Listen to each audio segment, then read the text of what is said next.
welcome to the DarkSide Gaming Podcast, number 25, January 15th. We're your hosts, Reaver and Sojix. And let's get into it. So what have we been doing? A whole lot of stuff. It's been a fun week. My last week before school starts, so I've been kind of trying to get as much gaming in as I can. Okay. Of course, the whole thing, the Switch has happened. It is announced. It is coming. It is a thing now. It is a thing. It's official. We know all the specs. So we'll be talking more about that in a little while. But we've been playing a lot of the 4x this week. I've just been in the mood for just some chilling out 4x. We've been playing some Stellaris. I've been playing a little bit of Heroes of the Storm. It's a free week right now. All heroes are free to play. So I've tried out some heroes I've never tried before, and it's it's been fun. Mostly disastrous, but fun. But I have also happened to work almost the entire week. So yesterday, today, and then tomorrow are kind of my days off. Because today's Sunday, so tomorrow, Monday. School would have started tomorrow, but it's Martin Luther King Day tomorrow. So happy Martin Luther King Day. Happy MLK Day. And so it's Tuesdays when it'll start. But what? Oh, I've been watching the Lemony Snickets with Neil Patrick Harris. How was it? It's pretty fun. We watched the first couple episodes. Are really long. The first two are like an hour and a half each. Jesus. They added like the big pilots or whatever. I don't know what to call it. But it's a miniseries, only 6 episodes. Okay. So it's really, really cool. I think I would appreciate it more if I'd read any of the books growing up. I never did. But we are really enjoying it. The wife and I are watching it. It's got Patrick Warburton. Patrick Warburton. Yeah, so he plays with Lemony Snicket himself. So he's like, kind of fourth walling, talking to us the whole time. So it's really fun. It's really, really cool. It's well written. It's funny. I'm enjoying it. Played a little bit of Wind Waker because the total hype for Zelda. So I was like, I'll be playing some Wind Waker. I hadn't actually powered up the Wii U HD remake for it. It's actually really good. Looks a lot better than I remember it back on the GameCube. Not bad. What else? I put a lot of hours into Witcher. Yeah, I noticed you put a lot in it. I just was really getting absorbed, having a ton of fun with it. Unfortunately, I don't think I'm going to be able to finish it before.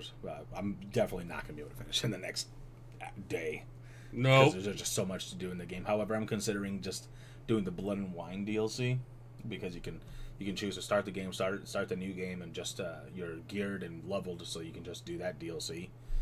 But even then, the DLC itself is really long. It's more of an expansion than a DLC than anything else. Yep, they're expansions.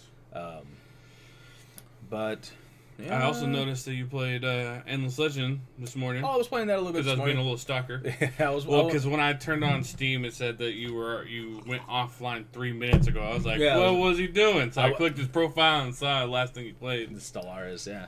Or not Stellaris, Endless Legend. Well, yeah, because we picked that up, or I think I picked it up in the summer. We picked it up a while ago. And so, just because yesterday we played for freaking like 5 hours, we played Stellaris. So yep, and then I played a whole lot more. I was going to, but I didn't want to. I didn't want to. Like, if I'm going to play, I want to play with the game we got going already, because I'm okay with the decisions I've made there. Mm-hmm. I'm not too overstretched or anything like that. Plus, Master of Orion too. We were talking about it last night. We like all these 4x, and they're all like a lot of them are similar. Oh, especially the space ones. Yeah, but then Stellaris is just a whole nother breed. Yeah, it's yeah. I think it's literally our most complicated 4x that we've ever played. It's the most complicated. And it's funny because I'm more used to Civ. That's definitely that's my comfort zone right there, is Civ. And I feel like you have so much more control on Civ than you do in the other one, because it feels like you control each little aspect more. I don't know. Maybe it's just the difference in play style between the two. And until Civ 6 goes on real deep sale, because I am picking up the Switch. I am totally buying into the hype. I'm a pleb for it, I guess, but it's coming out around the time me and the wife are trying to build her computer. So that's not happening. That's not happening. The great thing is, did you know it's mobile? Really? So I'll definitely be able to bring it over here. However, let's finish up what we've been doing, then we'll get into that, because that's the meat and potatoes of the conversation today. So, what's your last week been like? Well, like the first half of the week you weren't playing too much. No, I didn't see you online very often. My knee's been hurting a whole hell of a lot, so I've been on pain meds, and pain meds make me sleepy and loopy, and I'm not. So streaming hasn't been a thing lately because of that. I tried playing I played some Rust with American. Oh yeah, I saw that. With Angry Infidel. Angry? Yeah, it's his. He's angry now. He's not American anymore. His Twitch handle is Angry Infidel. Okay. So he's the Angry Infidel. Yeah, well, it still makes sense. So we were playing Rust. So wait. He's AA? AA. I mean, he has been AA, but I just realized he is AA. Yeah. So we've been playing Rust. Rust was fun. We tried 2 different things. We played on a normal server. Well, it was slightly modded, but we're playing there, and it's a little ridiculous. People like to raid your base when you go offline, so there's nothing you can do. You're not there. Right. And then we said fuck this, and we tried a battle royale server. That's what Ark did, right? What? People can mess with your stuff that you build when you're offline. Yes. Yeah. Because your body's there. Unlike Miscreated, when you log off, you're gone. Right. When you log off in Ark or Rust, your body's still there on the ground. Like you don't taking a nap or whatever. Yeah. You're still in the server. So we tried the Battle Royale server. Battle Royale server is pretty fun. When you log in, you have ammo, med kits, syringes, medical syringes, and weapons. Nice. And it's go have fun. Okay. Go kill. All right. And it's pretty fun. You still can build, and they give you like a fuck ton of resources. Like when you hit something, here's 10,000 of this. Here you go. All right. So you can build like little forts, little things. And so what we did was we build a little base, and then we go run out, kill, take stuff, bring it back, make a bunch of stuff. You have to make C4, and you have to have a base, and you have to have furnaces to make all this stuff. Gotcha. So then we'd take off and go kill, raid a base, come back, and just keep doing it over and over again. It was fun. Nice. It's fun to just get on there and fuck around because nothing's serious. It's just go kill. Yeah, for that sounds fun. That's one of the things that I think that's something me, you, and American would love doing. Like you would like doing that. Oh yeah, let's just hop in and go wreck some shit. Yeah, we don't have to worry. Like, okay, let's make this base. It's gotta be perfect. Well, and that was my problem with like Miscreated. I still really enjoy it, but like the problem with Miscreated, you have to first spend a couple good hours gearing up to lose it all in a millisecond. For one mistake, you lose everything. Yeah, and that's what makes survival games really rough. And it's what makes them enjoyable. What gives you something to. The fear of dying is always what I talk about in games. Mm-hmm. Why do I put games on hard? Because I want to fear death. I want to be punished. Fallout 4. Yeah. Survival hardest. XCOM. It's Iron so Man much mode. Work. So speaking of which, we're obviously not sponsored by anybody because we're poor. But I got the email from it. Humble Bundle right now for their Humble Monthly, which I think is like $12 a month is the shortest time span you can sign up for or something. XCOM 2 for $12. That's not bad. Not bad at all. So I mean, I already have it. I know you already have it, but for anyone who might be interested in XCOM 2. And you get whatever else comes with the monthly sub for it, whatever other curated games you get access to. But yeah, 12, even if you pay $12. For it for yeah, you pay for it with 1 month and you keep all because it's Humble. It's all you keep it on what's it called, a DRM free. So bam, there you go. Or Steam codes. Or Steam codes. I think Steam's considered DRM, but you can put it on offline mode and play it. It doesn't matter. So that's like not DRM. People call it DRM because it goes through the Steam platform. I guess, but anyway. But So yeah, shout out to that. So I did Rust a bit. I think I played a match or 2 of Heroes at some point. I'm not sure. I try to hop on every few days and knock out the quests to keep the gold. Yeah, and then Stellaris. I got him into Stellaris because I came across the Galaxy Divided mod, and it's all Star Wars. And we fucked up because when we bought Stellaris, we bought it when it was brand new, and I think I bought it for him. Yeah. I bought it for me and him the day it came out, and then we played it a little bit. We played it a little bit. Like I think I only that was a year ago. 2 hours logged on. Yeah, and it was like a year ago. No, it wasn't quite a year ago. It was or it was early last year, 2016. I think it was 2015. It was like summer. I want to say it was like summer. I don't know. I don't know. Whatever. Anyways, it's like the release date for Stellaris. That's when it was. Yep, I will.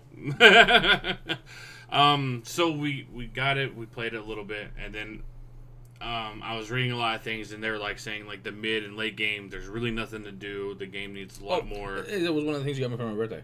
That's what it was. Oh, I got it for your birthday, May 9th. May 9th. Okay. Yep. So people were saying that there wasn't really a lot to do. It needed more work on it.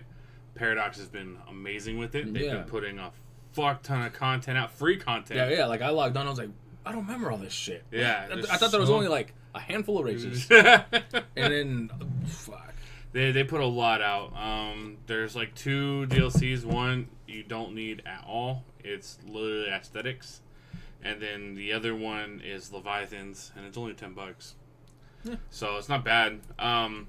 Also seeing how the game didn't come out at full price, it was a lot less. I think it was $29 it was like half. Yeah, it was like $30 that. or something like that. Anyways, so Galaxy Divided, we got that, and I saw the Star Wars mod, and we decided to hop right into that without playing. We just had that was a mistake. It was a mistake. So, as anyone who plays the 4-bys like Civ and whatnot, you start off with very close to nothing. Yeah, you have a settler and a miner, essentially, and like a scout. Military, yeah. When you do the Galaxy Divided, you start off like it's not like the beginning of time of Star Wars. You start off balls deep into some era, and of course, Reaver went with the Sith as the race. Was it Sith Pureblood? Sith Purebloods. Sith Purebloods. And then I went with the Mandalorians. Yes. And we started off with like 5 or 6 planets each. Oh, but I had started almost 9. I think I had like 6 or 9 planets right off the bat. Yeah.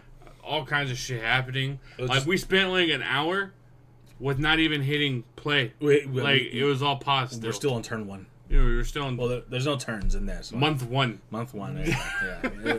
Just looking at it, it's like, what the fuck do I have here? So God. I think we'll be ready to do a good solid attack on that now because we played a bit. So we're like about an hour in. I'm like, I don't know what the fuck I'm doing. Let's go. Let's play vanilla real quick. Yeah, we turned off all the mods. Went back. Let's start a game from scratch.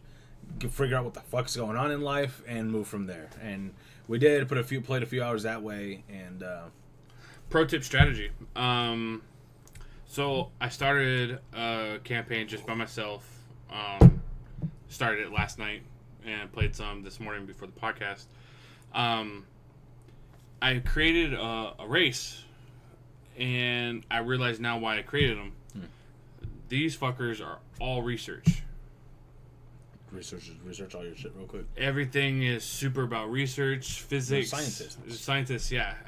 And these guys seriously pump out the research. So, like, yes, I don't start off with a great military or blah, blah, blah, but I'm going to have better shit than everyone else faster. Right, I see. And so, what's the meaning of life? It's a game. What's the answer? What was that? 42. 42. There you go. Answer's 42. 42. All right. Can we type it? Yeah, here. Where are we? Boom. 42. There you go. 42. There you go. Yeah. So, but these guys, you got to see what I've done. All right. Like, it's crazy. So it's pretty cool. I really like the Galaxy Divided. It's the known galactic galaxy in Star Wars. Everything's pretty nice. Everyone's kind of where it's supposed to be. It's not a randomly generated. Someone handcrafted each planet and everything. That is pretty cool. It's nuts. So Stellaris, ton of fun. Expect a lot more, especially if we start getting the Galaxy Divided. Unfortunately, I'll have to turn off the Star Wars music because it'll get flagged on YouTube when I go to put it up there. But you get to enjoy it. That's right. And it's really cool what they did with that too. All the loading screens and which you only see in the beginning of the game, but the loading screens and the music and everything, the mods put all Star Wars screens and all Star Wars music. And the mod's really cool because someone literally created the Star Wars ships in there, everything. It's really, really well done. Yeah. Shout out to whoever made that. I will find you and put you up on the Facebook page. Yep.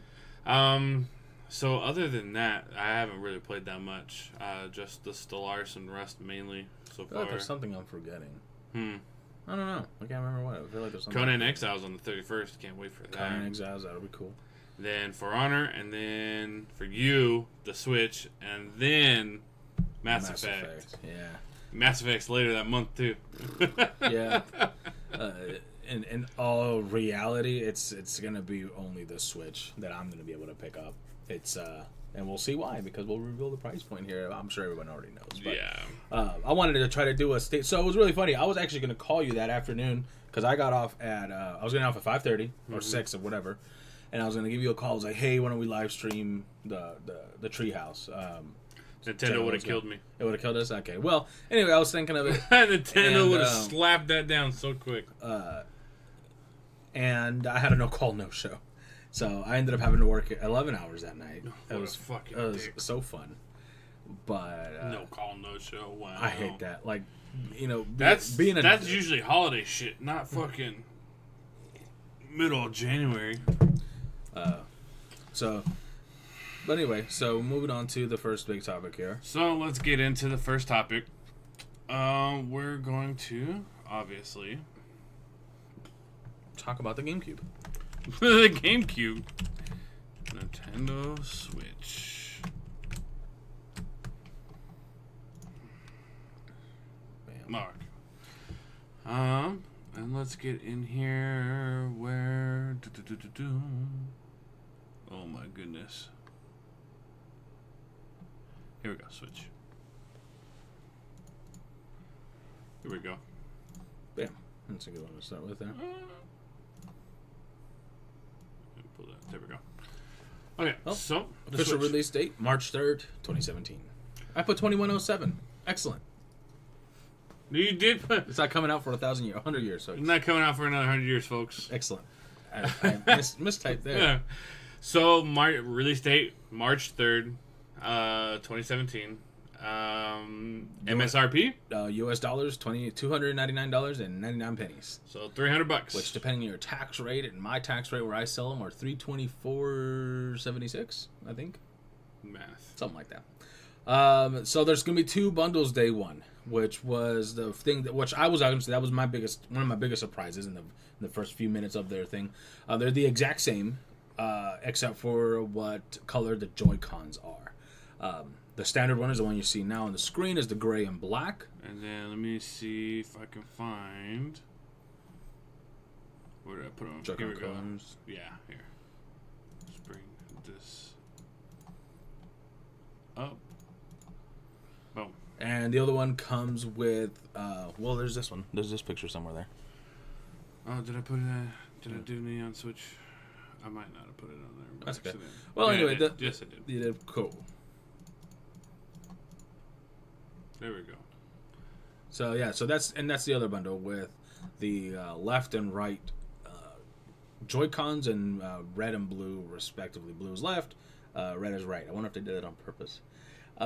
Each comes with the standard issue stuff, all the things that you can expect in the console itself.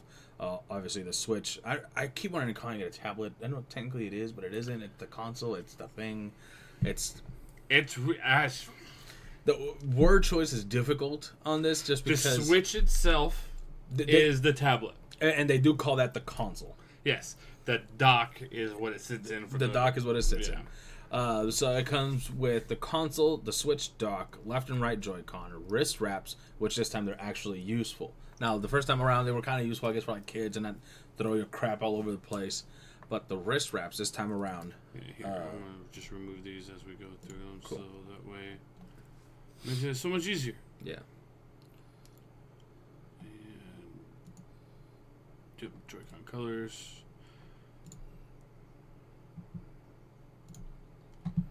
Okay. And I might just stick. Do Switch contents. There you go. Switch contents. Here we go. I knew you had it. Cool. So, and then I'll pull it up for us right here. Oh, wait. Cool. That works. So yeah, as we were saying, Switch console, the Switch dock, the left and right Joy-Cons, the Joy-Con grip, which I'm going to talk about a little bit more here in a minute. Yeah. The straps, which are on the bottom right-hand side. So these ones, when you detach each Joy-Con, you can hand one to your buddy, and you guys can play together. Each one becomes a controller in and of itself, which is probably one of the coolest things of it, because of the fact that, unlike most of the other consoles, it will be able to do some games 2-player out of the box, which is pretty awesome. That is pretty cool.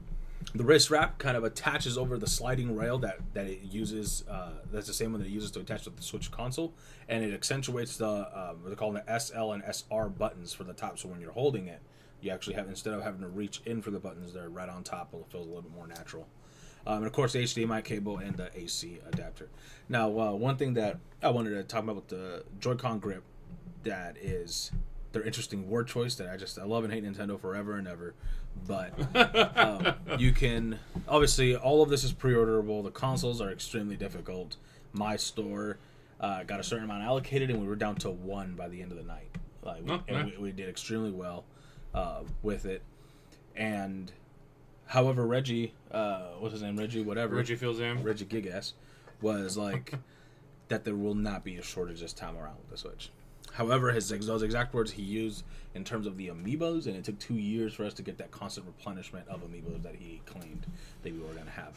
So, unfortunately, I mean, it's I don't know what kind of production things they run into. Honestly, in my book, I feel like they always do this on purpose, like to keep the false demand up. But at the same time, they do sell a ton. But anyway, so the Joy-Con grip, there's 2 different ones you can get. The one that's going to come in the box is just the grip. You attach the controller to it, make the controller when you're playing by yourself feel a lot more like a regular console controller. Yep. And there's one that you can get for $30 that will charge them while you have them there.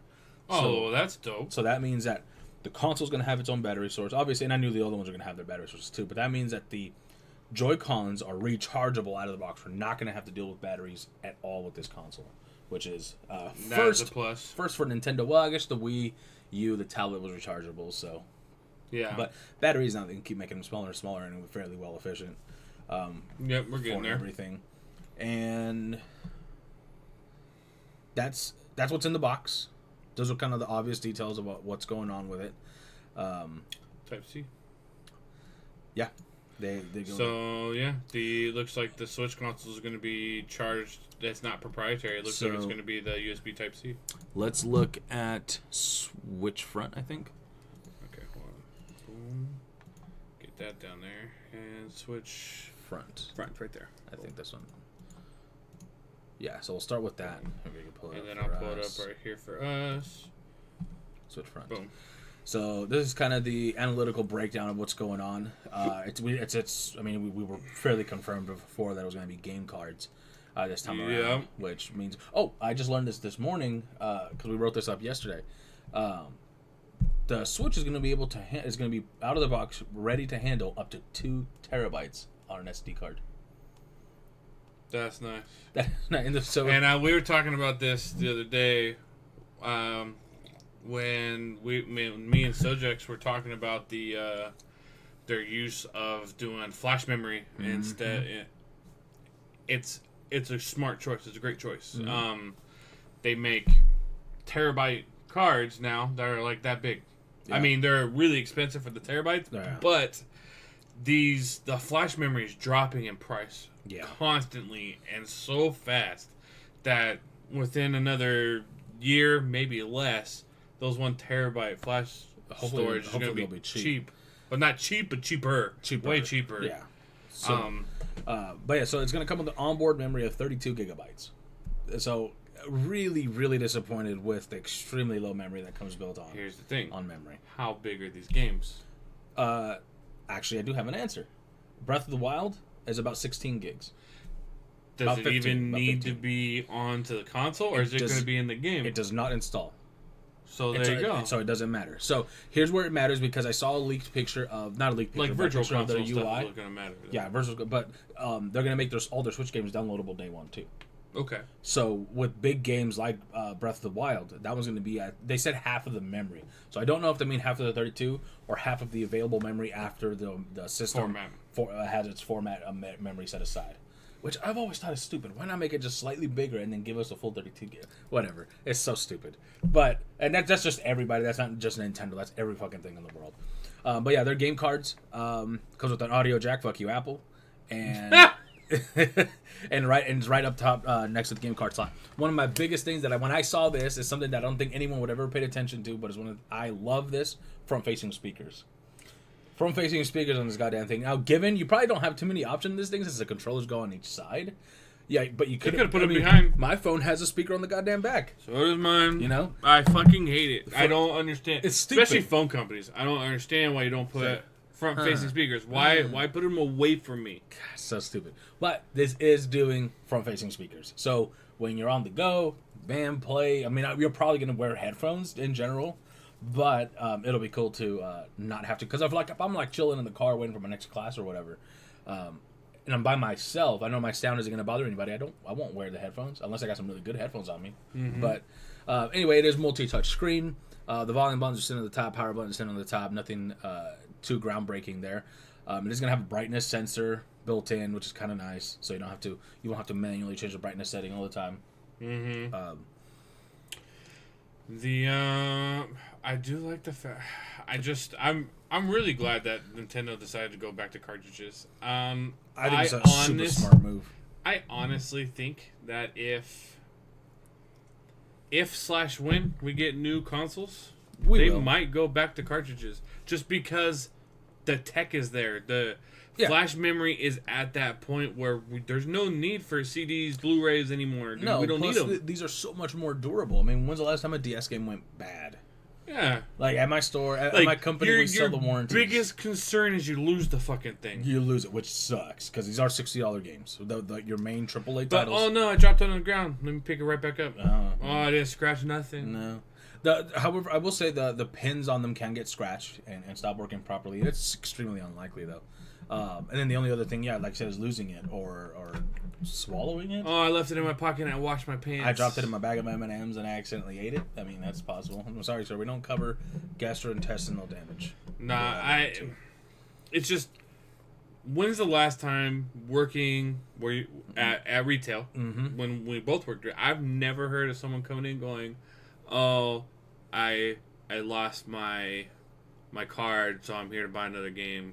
Not very often. My little brother would lose stuff, but he also would lose his head if it wasn't attached to his body. But like for me, in the 5 years I worked there, I never had that. You know, it's funny. Even on an inventory issue, on an inventory level, we don't lose issues. And that's the other thing. Vita. This is the exact. Well, not exact, but really close to the same size as Vita cartridges. Yeah, and they're not that much different, and I think they're longer than 3DS.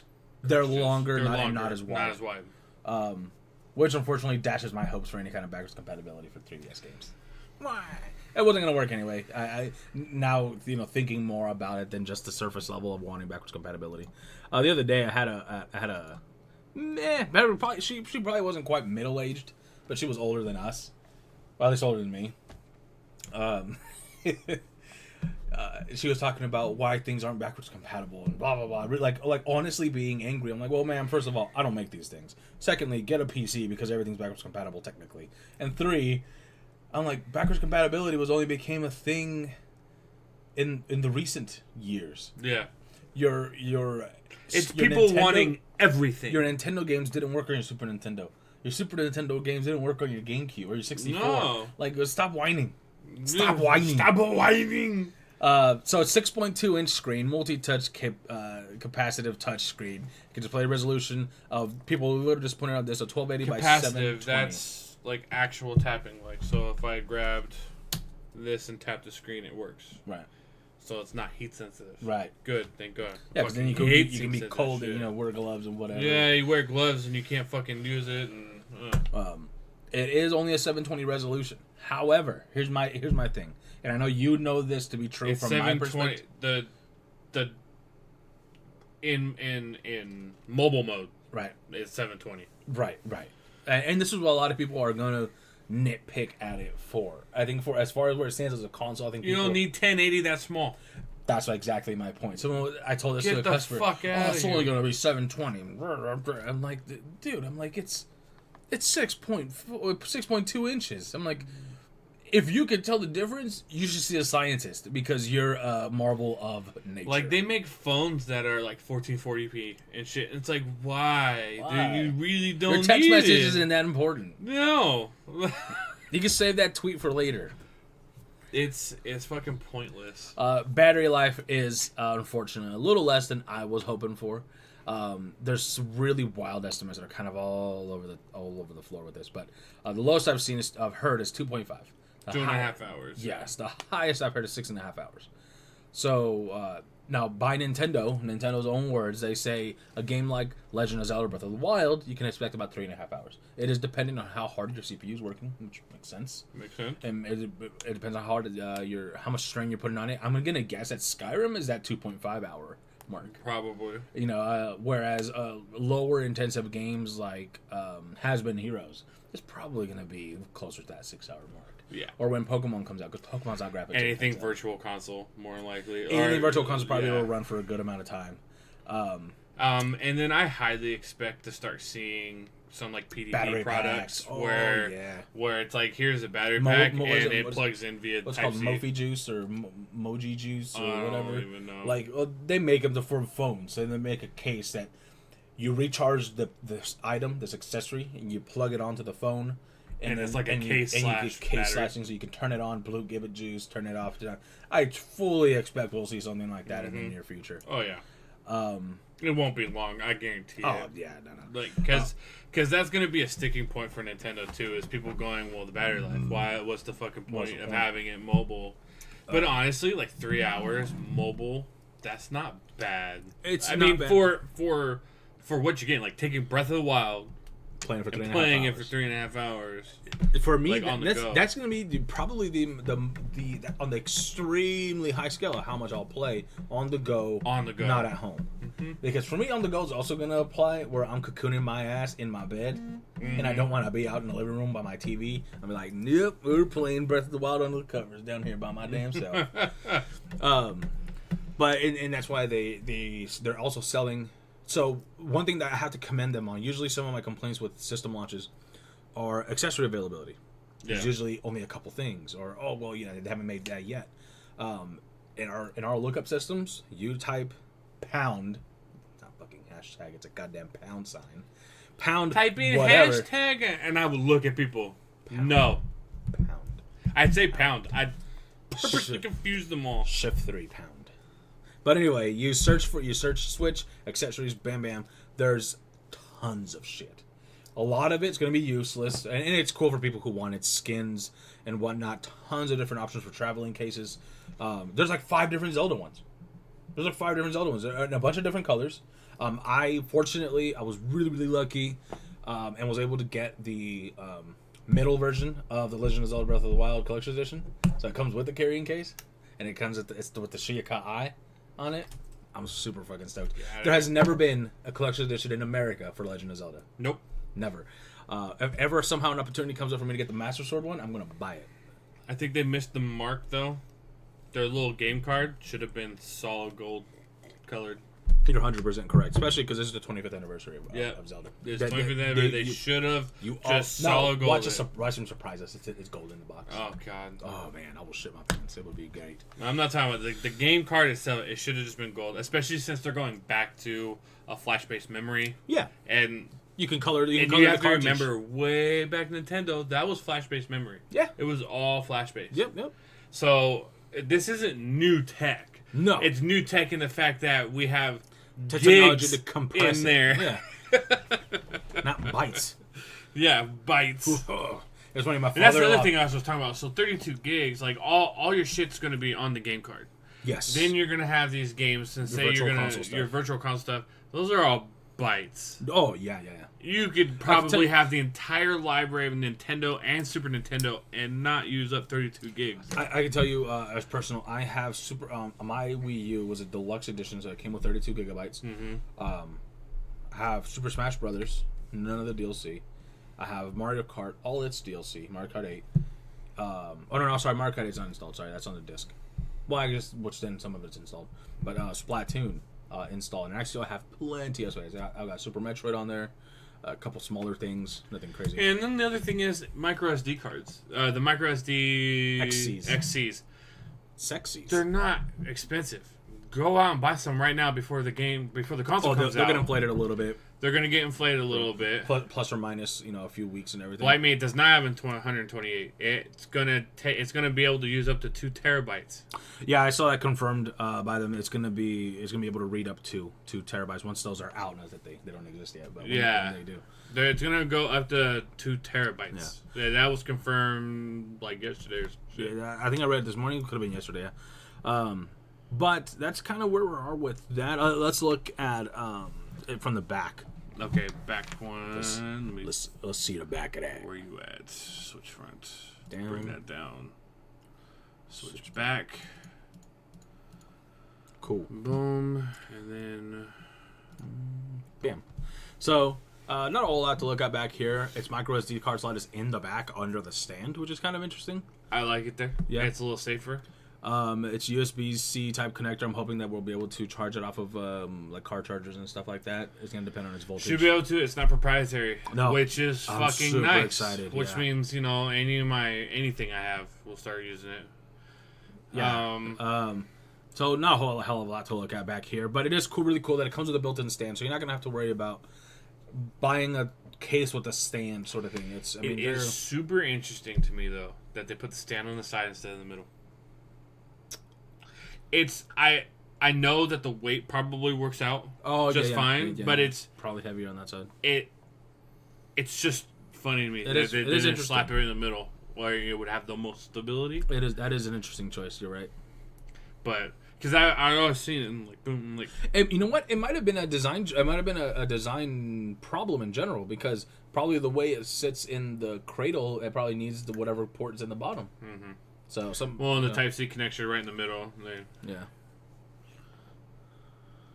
But they could use the connector. Okay. So yeah, there's not much here. Pretty simple. I once again commend them on the front face speakers. Like that is fucking nice. Yes. That like all phones that should have been standard forever ago. Yep. What do we want to go do next? Let's look at the dock front and back. Not a whole lot to look at on the front, so let's knock that one out real quick. Dock front. Let's get up here and boom. And then let's go to boom. Right there. So a couple of USB ports on the front there, on the side really to access. It's gonna have an LED light pointing out when it is so you can tell that it's going to the TV. And really, that's all to look at. And it's got the logo, which looks nice. I think it would have been kind of cool if on the neon ones they made everything where the switch is just a different color, just to be fully different. Well, I mean, what do you mean the charging out the box? And then we'll just get back to this and wait for his response. Controller charging out the box. So 2 USB 2.0 ports. They could have gone 3. I'm surprised they didn't. 3's been out. It's not new. It's been out for a they while could have stuck with the 3. But you obviously, I don't think you need the fast charging anything. It doesn't read USB sticks, so it's not a thing. Matter. I guess it doesn't really matter. No. It's probably just for maybe there'll be an option for wired controllers. I did see a thing for an arcade stick, which traditionally are wired, which doesn't officially confirm, but no way to charge off the tablet out of the box. Oh, okay. He's saying like if you had the tablet and like you connected something to the USB, you couldn't charge anything off the tablet. And you connect the controllers to charge. Oh, okay. I don't know. Yeah, I mean, I think that's probably where the recharging grip can come in. Yeah, they have a recharging grip, and that's why they have a product for that. And it's honestly probably to keep the cost at $300 that they put the grip and not the charging grip in the box. That's why. Yeah, it wasn't clear to me because when I worked Friday and was doing the pre-orders for it, I was talking to people. I was like, hey, at that point I didn't know which one came with it. So yeah, dock back. Bring dock front down and dock back. And as much as we were kind of So here we go. We got AC adapter port, USB port, another USB port, and that looks like a 3.0 because it's blue. Yeah, and HDMI port. And what were you saying about the back? What you I liked? love its little design here. So that folds up into it. That folds out. And there's just that little groove just above it from the bottom, probably less than an inch up, where everything just going to neatly come out of one spot instead of having cables sprawled everywhere. On a design point, on someone who likes their systems to be, and like I wrap my cords up and just try to keep everything nice in the back. That just looks, especially because it's something that's not going to just like sit in the back. You're not going to just. It's not like a regular console that you're just going to sit somewhere. Okay, cool. You're never moving from there for the next fucking 10 years. This you're going to be moving. You need to get to all the time, or you're going to grab your Switch and go. So they designed it in a way that it can keep it neat and tidy, but sit in the front of your setup. Yeah, and I like it. I think it's really cool that they included like a quality of life thing for that. It just kind of just little thing, but super awesome. Yeah, it's a very little thing, but it's thoughtful, and I think it's really fucking cool that they did do that. I wonder what that USB port is going to be used for then. So there's a total of 3 USB ports, 2 2.0s, and that looks like a 3.0. Because of the blue. So that'll be interesting. Maybe. I don't even know. Well, I don't think that the tablet has any communication thing on it. Unless the headphone jack doubles over as a mic jack, like it should. It's a 3.5. There's no reason it couldn't, because there is going to be a chat aspect that they're going to have for their online service. So with the Wii, they did the Wii Speak that was USB plugged in. I wanted to have a discussion on that too. But. There is a joy grip separate, and yes, you can argue that the home use is limited to controller battery life, but that's why they're making the grip that charges the controllers, so you can play and charge at the same time. And there's going to be the Pro controller that'll be coming out. I'm not sure if it's going to be a launch day thing because it's not pre-orderable. At least it wasn't as of Friday. And yeah, I see where you're coming from, but I don't see that as a limiting factor. Because. And also, I mean, I am fairly sure, obviously I can't confirm, that those controllers themselves are going to have a fantastic battery life. They're tiny. There's nothing to them. My Pro controller for the Wii U, I shit you not, I used to get 20 hours out of the battery for that. That's more than enough. Because I get tons of, and my if wife. If you can get almost an entire day out of a controller, that's more than enough battery My life. PS4 ones don't last that long. I'll tell you that. They last maybe 3 hours. They don't last that long. And that's why I ended up that's why I own 3 and I keep 2 on the charger and swap them out when we know one's getting low. We have 2. We'll just keep it charging going. So what do we go to next? You want to go to the Joy-Cons? Yeah, it looks like the Joy-Cons themselves. A breakdown one probably wouldn't be bad, I guess. Okay, let's get down to Joy-Con breaking. There we go. Boom, and for us. Right there, boom. So this is just the Joy-Con from every possible angle you could want to look at this thing from. Yeah. So obviously you have your X, Y, A, and B buttons. You have them on both sides. Oh, you know what I just thought of too? Every single home console is limited by controller battery life. All of them. Yeah. So. Yeah, every single angle you could possibly want. Yeah. From it. And then, so you have your 2 buttons up on the top. You have like a shoulder and then almost like a trigger. Yeah. Almost. It's still a shoulder button in my opinion. Which one? This one? Yeah, this one right here. Yeah. Yeah, it's a shoulder button. It's still a shoulder button because it's not under. But it doesn't look bad. They are small. It's having them, in a single player. Like when you're using 2 different ones, it's going to be pretty small. It's going to be different. So this is going to be pretty cool. Oh, apparently this is called an orthographic layout. I did not know that. Cool. Learn something new. The more you know. The more you know. So let's get down here. And then one thing that you pointed out, and I'm going to bring that up right now. Oh, yeah. Is with the wrist wrap. Yes, okay. So with the wrist wrap, it's really weird. Like I don't see how it connects and how it stays on there. It's a rail. So it's a rail. Remember, it's the rail that it right slides here. in for the switch. Yeah, so they use that same rail, and it just just hooks right over it, and it stays locked in. I'm guessing those are release buttons for it right there. Okay.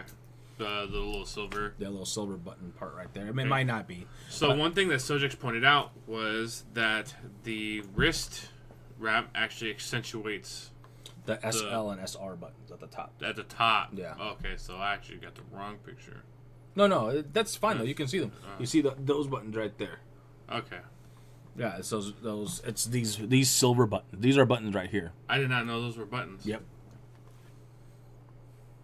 Those are buttons, and that's why that wrist wrap is almost necessary, because you have to then kind of reach in to use those instead of just being on top. Being on top. Gotcha. So, makes sense. Yep. Which one next? Actually, I think we just went through. That is all of those. Yeah, that's all of those. Did you have another picture? Not sure. Boom, boom, boom. Zelda, no, yeah, Zelda, which we'll get to. About next. So one thing I wanted to talk about that we both should talk about is the paid online service and how people are freaking out. Oh my god. Nintendo shouldn't be even thinking about charging because they don't have the AAA titles like Call of Duty and Battlefield that Sony and Microsoft have. Eat a bag of dicks? That's my response. Like okay, yes, the MLG is not going to move over to the Switch and play Call of Duty on the Switch for your future MLG tournaments. No, absolutely not. No. And Nintendo doesn't give a shit. That's not what they're trying to do. They're trying to tap into the market that exists. Everyone else is going to slice of that pie. Why not them? I don't blame them. I'm not necessarily thrilled about it. I'm thrilled about the possibility of. Do we even know the price? No. No, we don't know the price yet. However, we do know it is going to have free access to everybody for like 6 months first. When it first comes out, everyone's going to have access to it. That is huge. Because here's our service, and boom, you get it for half a year. Because they know. Yes, we're Activision and EA. They're not going to make their big heavy hitters. Their focus with us. They know that. They're not stupid. They're going to. So they're giving 6 months to everyone. Hey, check it out. This is what we got to offer. I tried playing many times. The only reason Smash Brothers isn't on constantly in my house. Who cares about titles? I question what we're paying for. Voice chat, a few titles. I mean, it's stability. So that's what I was getting into. It's software stability. I've never had good experiences with hopping online and playing Mario Kart or Super Smash Brothers online with other people, because it's always just bad. In terms that's the other thing. You don't have speed. to pay for it. This is optional. No, absolutely. You don't have to pay for it. You don't have to play online. And I think, you know what? A good amount of people are not. No. Because a good amount of people are grabbing this new Nintendo for Zelda, for the Mario Party single-player ones, and it's usually maybe kind of it. Maybe whatever Pikmin, whatever HD remakes they make, Metroid, whatever. Like, I think that the core Nintendo fan is not necessarily going to care too much about that. I personally don't plan on playing too much online with the Switch. Now, if they make it so that for local multiplayer, when you have, what the thing that they're advertising is up to 8 people playing together one game. Yeah. If you need to pay for the online for that, that's gonna be a little disappointing. Because like we're all right here together. And it's local. It's local. It's like I don't think you would. Here's where their big market could be. Pokemon. If they release what we've kind of been led to strongly believe by Game Freak and others, is that a Pokemon core game is going to be made on the Switch, which seems 1,000,000,000% plausible. Oh, yeah. So, Pokemon Stars, Pokemon remake of something or another, whatever it's called, whatever it may be, people play that game online probably more than any of the other, or Monster Hunter. Monster Hunter. Your next Monster Hunter is going to be on her eventually. Monster Hunter, Pokemon, those Smash Brothers, Mario Kart, Mario Party, maybe. Mario Party.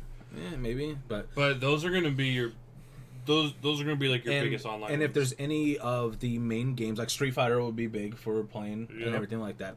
And for a game especially if they're making a fight stick for it. If they do, I think that fight stick is Tekken. It's because of the Tekken 7 that we got coming out. Oh yeah, Tekken. I forgot all about Tekken 7's coming out. And fun fact, they put a Kuma from Street Fighter in there. What I think it's because to kind of make up for the fact that they're not making. They made Street Fighter Cross Tekken, and they were supposed to eventually make Tekken Cross Street Fighter, but they never did. So, which is something I would have liked because I always liked Tekken's fighting style. I would still never played a Tekken game. I love it. But and Fire Emblem they did, and we'll talk about the games and everything. But believe me, the other two big industries would tell you you're wrong. Yeah. Just because they pay for it. You have to pay for their online, and that's the way it goes. I mean, you either pay for it or you don't. But if you don't, you're not playing online with other people. Here's my thing, and you might immediately dislike what I say. I don't think PC is going to be too far behind in that. I don't see that. Who's going to charge? Steam. There's.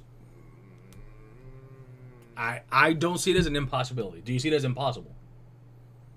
I don't know. I don't see it happening. No, there's no way. No. I hate PC Master Race people. Completely detest them. I would rather lick the most democratic, far left, liberal asshole's asshole. I hate PC Master Race people.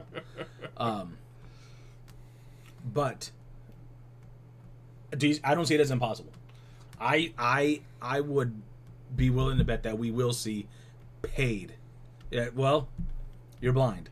It's a market. It's a market that exists that they're getting money from successfully. I don't see that they will. I think so. I think we will see it. There'll be paid servers. There already are paid servers. There's already paid servers. There's already paid servers. So because the servers, they run those servers. You have to pay for that. That's the exact same thing that everyone else is paying for. That's different. They actually have to have a server farm to run that. Yeah. And you pay for that. So yeah, you pay to keep those up, plus a little bit of profit. It's the next step. Steam's not a game server. They are a marketplace. Yes, it's a marketplace, not a game I'm server. not retarded. I obviously know that.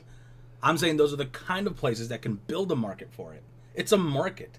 Why wouldn't you build a market for something that, oh shit, now Nintendo, already Xbox for the longest time, for over 10 years, and PlayStation for a long time now, all have been forced their customers to pay for online servers. Well, here's the thing. Then, if that's the case, there'd be a lot of people that would stop using Steam. Or not maybe altogether, but there'd be a lot not. Because Steam's not the only place to have those same games. No, they're not. You can go to Good Old Games. You can go to Origin. You can go to a lot of those other ones. They'd all have to make a concerted effort to all go at the same time. All right, we're all charging.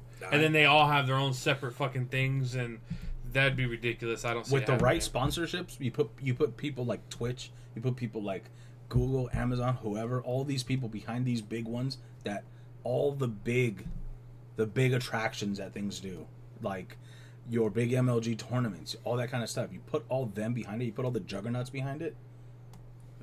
That's where it's gonna go. Because what do you mean charging to play online for each separate game? No, for the services. So it's like this AAA company can go, I'm teaming up with this distributor. We're making online servers, and they're pay to play. I don't see that happening. I see it happening. Yeah. So I don't know. I don't see it. We'll see. But I think all the little bitches that are crying about this being paid service can just eat a giant bag of dicks. Yeah. I just, like I said, I think that it's fine. No, I'm not for it. I just say that it's going to happen. He says that without a doubt. Let me say what I'm saying. It is going to happen. Mark my words. Might not be in a year, 5, 10 years. It will happen. Everything else that we use, that we have access to, is charged for. This is just a natural next step. People are sheep. We all agree with that. Yeah. If all the big people and all the massive of people that are going to play are in this direction, that's where everyone else is going to go. I'm not saying it's impossible. I'm just saying I don't see that happening. And that's all I asked. Do you see it as impossible? No. I don't see it as impossible. Blight me sees it as impossible. Blight me is blind. Yeah. Like I said, I don't see it as impossible, but I honestly don't see it happening though. Like I see it happening. It will happen. And I'm not for it. It's just a natural step. Because if that's the case, piracy, like, you know how everyone says it's already a problem? It's going to be more of a problem. Sure. So, but we'll see. Nintendo is pay to play now. The one thing I will say I really strongly dislike about it is their quote unquote free game giving.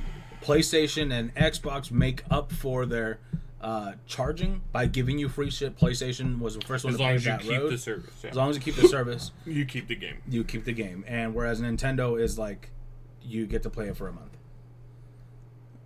That's it. You get to, and not even the full 30 days of sale. You get access to it for that month. It's like, okay, for the month of March, the free access game is Super Metroid. Yeah. And then you play that, and then after the month, if you want to keep playing it, you actually have to buy it. They already tried. Origin and EA already tried to charge extra for their shit. Remember when their console games were coming out, and they're like, you have to have the code to play online. Yeah, you had to buy new. You had to buy new. You had to buy new. Yeah, that was only their attempt to fight the used market. That's toes in the water, dude. It's the natural next step. But that was them fighting used games. That's them fighting GameStop. Yeah, pretty much. And Walmart, because Walmart started doing it, and then Best Buy because they started doing it. So EA was like, hey, wait, whoa, fuck all of you. Buy our games new or pay to get back online. And it doesn't have to be every. It just has to be all the popular ones.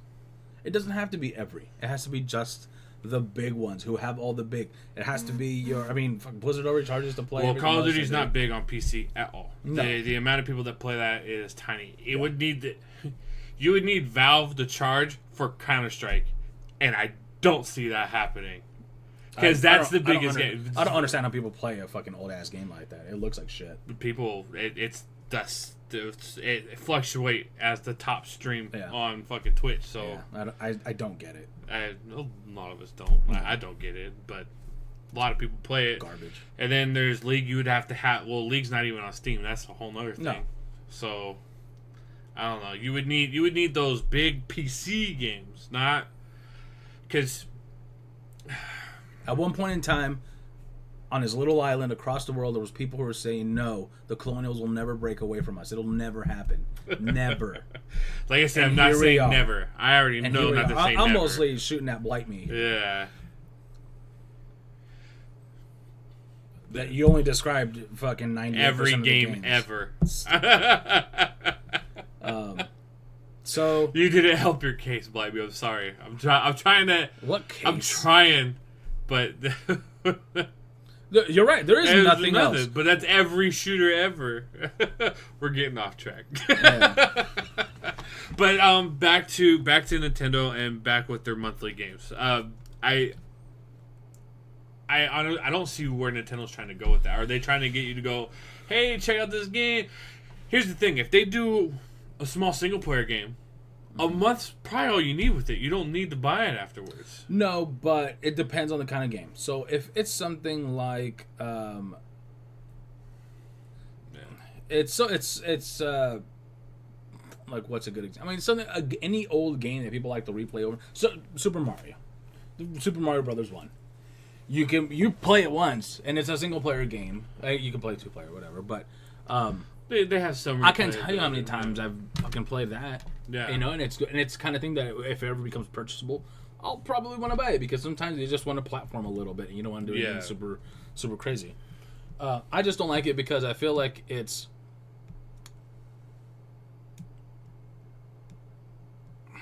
Well, I mean, they remade it. Like Counter-Strike Global Offensive is the new Counter-Strike. And it's like Tetris. It's the original's far from perfect. Jesus Christ, are you 80? Fuck, but. I just don't like the fact that you're essentially getting a game demo rental, whatever you want to call it. You're essentially getting a demo for a month. It's what it is. Or not even a demo. You're getting limited access. Limited access. Limited You're access limited access for a month. You could realistically beat and finish this game, especially all these old Super Nintendo games. Oh yeah, they're all short. You know, you can a lot of the Nintendo games. Yeah, like you can. I mean, unless it's like this, some of the Zelda games post. Unless they plan on putting a lot of like multiplayer games on there. And the thing is, they're going to give you an option to buy it. Here's the only saving grace: if they give you an option to buy it at a ridiculously low price. I don't know about ridiculous. I see them maybe throwing a discount. But they started up their whenever they have any kind of sale, the Nintendo Club members get an extra 10%. Okay. Doesn't make a ginormous difference, but like for example, this month Splatoon's on sale. It's $47, and you get an extra $4.70 off for if you're a Nintendo Club member. Okay. So it's like, oh, okay. Well, I already own Splatoon, so I don't care. But like, oh, okay. Well, I could buy Splatoon right now for like $40. That's not bad, sort of thing. But if they then, you're already paying this monthly fee. If they somehow roll a portion of that monthly fee to reflect as a discount, I don't see anything more than 15% off. Yeah, I honestly that I have no estimation on because no one else has done anything like this. However, just like we saw with Xbox, with their Origin Access does that. It's not a so unlike paying to play online, you get like access to those games. So it's very similar to PlayStation Plus and all that. Right. But you get a discount on all your games, and I think it's like 10 or 15% off. And then Origin Access also lets you use all these games while you continue to pay for it. While you continue, it's a whole library. Yeah, it's a vault, and it changes. And it changes, and they add shit and everything. I really liked it. I've wanted to sub for it for a while, but there's usually not anything like pressing that I want to play. You gotta play a little more on PC. I'm too scattered with games that I can't ever concentrate on one thing. I'm trying to. I mean, obviously I picked up Stellaris, but I think I'm going to play it now for a while because, like, I keep thinking about it. I know. But Origin Access is cool. But Microsoft got extreme backlash from their no-use games thing with the Xbox One. Yeah. And then shortly before launch, they're like, okay, never mind. You can play your used games. I hope Nintendo does the same with I have no problem if they keep their paid access, but with the free game, keep the fucking free game. Make it a cheaper pool of games. I mean, you look at what we get for the free games on PlayStation Plus and Xbox One. Most of the time they're garbage. Especially the PS4 era. Like now, like the games haven't been that great. There hasn't been anything good in a long time for free. When they did Borderlands 2 for free on the PS3, let me tell you, I don't pay for it. The only reason I can still play online is because you have Plus, and you're on my account. That's the only reason. I play a lot with my father-in-law, and there's a lot of games now that I have purchased through that, like Rocket League. Yes. I play it more often than I'll ever admit, but not a lot give you. You should play on 2-3 matches. PC. Doom and Dart love playing that game. No, it's cross-play. It's cross-platform. Is it? But you can't team up with someone on the other platform. You can't form a lobby? Yeah. Doom and Dart couldn't be like, hey, subjects, bloop, bring it in. Like, yeah, it's stupid. Yeah, Mass Effect 2 is free on Origin. That's your on-the-house game. You get it and keep that's it. The on-the-house game right now? Yeah, you get it, you keep it, it's done. Okay, I'll have to add that in. I think I already own it on Steam. I do already own it on Steam. I don't own 3. 1 and 2 is on Steam. 3 was only on Origin because that's when Origin decided to do or EA decided to do Origin. Right. So yeah, still not happy about that, but I hope that the backlash from this. I don't think the free Nintendo doesn't care. Nintendo will. You could have the entire fan base screaming. They'd be like, yeah, maybe next time. What I hope. Another thing I hope that they haven't addressed. Because you got to remember, Nintendo America doesn't call any shots. It's Nintendo Japan. Oh no, I know. They do everything, and Japan could care less what you think. Well, because as long as people in Japan are paying for it, they give no shit. And that's the exact thing that I was going to bring up a little later, but we can talk about it now because I think the only big thing we talk about is lineup. Yeah, lineup is next. Is a lot of people are like, oh, well, this is going to replace the 3DS. This is going to replace the thing. You know what the number one competitor for the Switch is? The Vita. Yeah, in Japan. In America, I don't even think they care how well it does in America. Well, yeah, but I mean, Nintendo Japan is the head honcho. Nintendo America is just a subsidiary of it. Yeah. Like, they're just a little branch. Nintendo Japan could care less what the rest of the world thinks. As long as Japan is paying for it and Japan is buying it, they don't care. Yeah, they don't. No. Shit. And that's another thing. Everyone during the 360 and PS3 era were going, 360 is so much better, it's selling, blah, blah, blah. It was selling great in America. Worldwide, PS3 was selling more. And it's because it proves that because Japanese when PS4 came out, it sold hand over fist over Xbox One to the point where Xbox One has no chance of catching up. Yeah, I don't think they ever. They can't. They've had higher sales than PS4 in the last few months, That's because they were slashing the shit out of their prices. That's because they slashed the shit out of their prices. But that's it. And it was only for a few months. But overall total sales, they haven't even fucking scratched the surface. No. They can't. No. Because when it was coming out, it was 4-1. Yeah. Constantly. I love the Xbox, and they're just trying to defend it, and it's like, And like no. you can like you don't have like I feel It's okay. it doesn't matter. You pick the platform you want and you have fun with it. You obviously bought it because there's games on there and there's people that you play with and you don't care. Like that's your thing. Like that's cool. Yeah. It doesn't matter. I mean, what was the number one when thing? we go hard numbers and I go, hey, PS4 is outselling the shit over Microsoft's console, and then you throw a fit. Your fit doesn't change the numbers. Like it doesn't matter. I don't know why you have to defend your console. It doesn't matter. Yeah. Like, are you having fun? Yes. Then fuck what everyone else says. That's where I come down. That's my problem with the PC Master Race I people. know. Is because they're elite. I despise the latest in any medium. I don't care. I'll say what it's PC talking Master Race, but I'm not. Okay. I'm not like that. I'm not. I'll say PC Master Race to trigger people. To just fuck with them. And I'll specifically attack PC Master Race people because they're elitist and they know it. And nobody fucking likes an elitist. Except PC Master Race people. I take pride in my system because I love my system. You've worked hard on the system. Yeah. And obviously, any other fucking consoles, fucking all the consoles put together, don't touch this system. No. And trust me, when I got someone in the store who's just completely stupid, I tell them. And what's funny is because even my system runs circles around the consoles. Yeah, I know. And my PC is nowhere near yours. So I just hate it when it's like, oh, well, nothing matters because PC Master Race is just better. And it's when it comes down to Xbox or PS4 Nazis or fucking Nintendo. PS4 Nazis, is that what it is? No, that's what I just made up. Oh, I was about to say, I've never heard that one. No, me neither. But or Nintendo fanboys. You know, everyone's gonna try to defend to the teeth their fucking console, but it just comes down to the one basic fucking thing. What do you want? What do you want to have fun with? Are you someone on my PC? Are you someone who's 100% dependent on playing online with other people, your friends or whatever? Then get the one that's going to give you that better online service that you want. And honestly, let's get down to brass tacks. When let's go back to the paying for online. Yeah. The most expensive, $60 a year. Like if you honestly can't afford that, then you gotta. Like I know poor people that can afford that. Like it's not, that's not difficult to come up with. It's $5 a month. It's $5 a month. Here's my hope. They Pokemon Bank. It's a paid service. I think it's like $5 a year. Not saying that that's what they're going to charge. No. Not saying that that's what they're going to go off. Nintendo Because it's tends completely to be different a things. little. I don't know. They're at the same. They swing wildly. So They do. Know. They're if anything, they are consistent in how inconsistent they are. Yes. So. Sometimes they're like, okay, this service is not expensive, but then they turn around like our games don't lose value, so fuck you. They don't. Yeah. They simply don't lose value because game's been out for 3-4 years. It's still full price. Oh, dude, watch. I'll pull up something here just for you to look at. Fucking Xenoblade, the first one. Oh god, that one's like $80 used. Jesus Christ. But that's fucking Microsoft. Microsoft bought them all up. Or not Microsoft. Sorry, GameStop. Oh. GameStop bought it all up. That's why they did that shit. The other thing is that Xenoblade 2 actually looked pretty good. Oh yeah. We'll get into that. What? The very first DS game. DS. Not 3DS. Super Mario DS. It's trading value.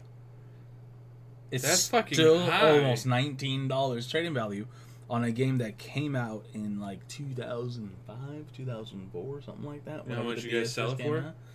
30. Jesus fucking Christ. In comparison, that trading value, that's half price. turnover, That's it's still not bad. over half. Yeah, you get almost $19, and we sell it for 30. They make 11, give or take, whatever, Well, But they're going to make a profit for the company. Oh, of course. That's the one thing I hate when people go, "Oh, GameStop, they're telling it." Yes, I agree. They're making a profit. It's a business. Do I think they need to be making that much of a profit on a newer game? No, they could sell it for another $10 or even $15 less. They could sell it because if they could sell it for like 40, 45. Your average game that came out within the last month, that might trade in at like maybe $20 if you're fucking lucky now. That's honestly why I like it's a $5 difference. Okay, fuck you. I care. Give me the new one. Like The only no shits. With PS4 and Xbox One being on Blu-ray discs, I just look at it if it's in good shape. So right now, actually, you're still getting $27.50 for like Battlefield 1, and they sell it for $54. They should sell it for like 40. But I mean, and that's where. Did you say what I think you said? What? What did you say before Battlefield 1? I don't know what I say. I don't pay attention to the things I say. I look at the condition of the disc. What? No. Yeah, I could have sworn that's what you said. No. Anyways, you look at the condition of the disc. I look at the condition of the disc and decide from there. If I wasn't an employee, it probably wouldn't matter as much. I'm an employee, so I get my discount. But anyway. Yeah, your discount on top of it, it's worth it on the used. But like brand new, I could care less. Right. Like as a non-employee, Right. $5, and sometimes only $4. Like, okay, fuck you. I could care less. Yeah, sometimes they're $56.99 for no fucking. That's the dumbest thing. Like, give me the extra $2. Give me the extra $1. But fucking greedy fucks, and then you want me to spend $3 on a protection plan. Yeah. That's a whole nother. The fact that podcast. now it covers even if you crack it in half. I don't know. Like you burn it, or as long as I can bring in a piece of it. Yeah, preferably all the pieces. Doesn't really matter. But yeah. All right, so we want to do a game lineup. Yeah, some of the game lineup here. I don't really have much, so we're just gonna name them off. Obviously, day 1, you have 1-2 switch. Super Bomberman R, Skylanders, Imaginators, and then Legend of Zelda: Breath of the Wild. Yeah. The only reason I pre-ordered was because of Zelda. They announced it. If they didn't, if it was going to be, very soon after launch, I wouldn't have pre-ordered it. I wouldn't have been waiting for it. I thought ARMS was going to be day 1. Because I actually, I would play that. It looks fun. It looks fun. I think it's still slotted for spring, so it still could be. So, the next one we have March. Has Been Heroes. It actually looks really fun. It's more traditional turn-based RPG. Okay. And it's only $20. Oh, that's not bad. No, that's a $20 game. Just Dance 2017. I know you can't wait for that. It's dude. Game. My favorite fucking game. I had no clue what this is. It's Snipper Clips. I Am Setsuna, which I believe is out on other shit, isn't it? Yes, it's on PC. Okay, that's what I thought. Confirmed for April, specifically the 28th of April, is Mario Kart 8 Deluxe, which they have added. I watched some videos on it this morning. They're adding a bunch of characters. They're adding the Inkling boy and girl from Splatoon. Okay. They're adding Boo. It's going to come with all the DLC, the Animal Crossing, and Legend of Zelda DLC, including all their maps. Okay. Or racetracks. So, and it's going to be at $60 again. So for $60, and I think I saw something. I could have sort of saw another type of racer, and I'm just it's leaving my mind right now. But and then no set month or date, but Lego City Undercover, which by the way, before it was only on Wii U, and I think it came to some other systems later on, is a GTA Lego game. Big, huge hub world, tons of shit to do, just like in a GTA or Saints Row or Watch Dogs game, but all 100% Lego. So I'm kind of excited for that one. I really like the Lego games for just casual get downs, and a little GTA version one. Sonic Mania, which I don't know much about, and ARMS. Those two ARMS, I really like ARMS. It looks like a ton of fun. It looks like something in between Punch Out and a not quite super hardcore fighting game. Yeah, I thought it was really cool looking. I was like, dude, that interests me. I would have fun playing that. Yeah. Obviously, summer Splatoon 2. Which their biggest fuck up on Splatoon was that, yes, he was the guy who did the 1-2 switch. Also, the guy Splatoon that was.